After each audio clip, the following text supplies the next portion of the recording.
Você tratou no seu livro de crimes específicos. E de não crimes, E de não que crimes. é muito interessante, porque sempre que a gente fala em psicopata, a gente fala em pensa crime, em crime.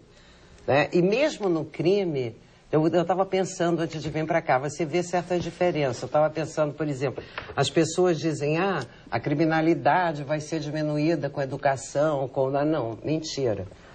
Não é? Vai ser diminuída na criminalidade não psicopata. Não, criminalidade é uma coisa, crueldade é outra. A crueldade não será diminuída com a educação. Não, claro que não. Então lembra um caso, por exemplo, lembra o caso daquele menino João Hélio, por exemplo, que foi arrastado, aquele caso horroroso. E aí você compara esse caso com o caso do ladrão que roubou o carro lá no sul e tinha uma criança dentro e ele abandonou o carro, deu parte do pai da criança à polícia por ter abandonado a criança. Você soube disso? Ainda deu uma bronca no pai. Uma Deixa a criança dentro O do carro. delito é o mesmo. Exatamente. Em termos de criminalidade, o crime é o mesmo. Roubaram. Agora, você vê a crueldade e no outro não. A psicopatia você tem o leve, o moderado e o grave. O leve é o estelionatário, que todo mundo acha muito graça, mas eu acho um absurdo. O cara É o dá vigarista, um golpe, né? É 171. No 71, o cara dá um golpe numa velhinha, a velhinha fica sem alimentação, sem remédio e todo mundo ri. O moderado é aquele que não mata, mas manda matar. É ligado mais à corrupção, é aquela coisa iminência parda ali da maldade. E o grave, o serial killer, que bota a mão na coisa. O que acontece é que todos têm uma deficiência de sentir muito grande. Agora, é óbvio que uma educação que estimula uma falta total de limites, uma sociedade que estimula uma cultura de esperteza, uma sociedade que as capas das revistas só tem gente do mal. Da fama e da notoriedade. A gente está estimulando, porque... Tipo Lindenberg. Agora, outra coisa absurda no Lindenberg, crime passional. Isso é outra coisa que é um absurdo. Porque como é que um psicopata pode cometer crime passional se ele não ama ninguém?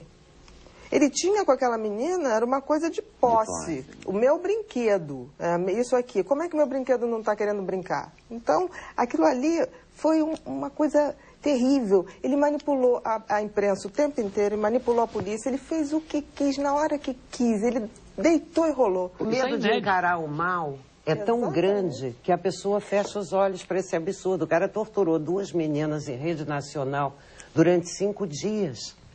Não é? E todos fecharam os olhos para isso. Porque é mais fácil fechar os olhos para isso do que admitir que tem gente que nasce ruim. Se você tem um problema desse, como é que deve ser o caminho? Primeira coisa, a melhor coisa para tudo é o conhecimento. Né?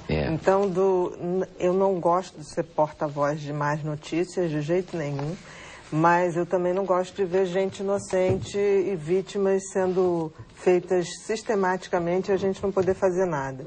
Eu acho que o livro, antes de tudo, é quase um manual de instrução, né? Para a gente poder identificar essas pessoas e para a gente poder salvar mais pessoas. Tem tudo aí. As características, a maneira de agir, se é criança, se é adolescente, o marido, a própria Maria da Penha, da Lei Maria da Penha, tem o caso dela aí. Uma vítima, com certeza, de uma conduta psicopática, quer dizer, a própria pedofilia, porque na minha concepção não existe pedofilia sem um perverso, sem uma pessoa por trás. Essa é a minha opinião, deixo isso muito claro. E essas pessoas são diferentes. Especificamente no caso da Dani, que eu chamei até um caso mais detalhado, e que a Glória teve essa gentileza de ceder os endereços, então as pessoas podem ir acompanhando, e é uma aula, chegou a ser uma aula para mim, porque você vai vendo etapa por etapa a maneira de manipular, a maneira de agir, de seduzir e de buscar incessantemente poder, fama, status, coisas que a gente não pode alimentar na sociedade, porque isso também me deixa um pouco preocupada, que tipo de sociedade a gente está alimentando para poder essas pessoas estarem arrumando espaço nessa praia, né?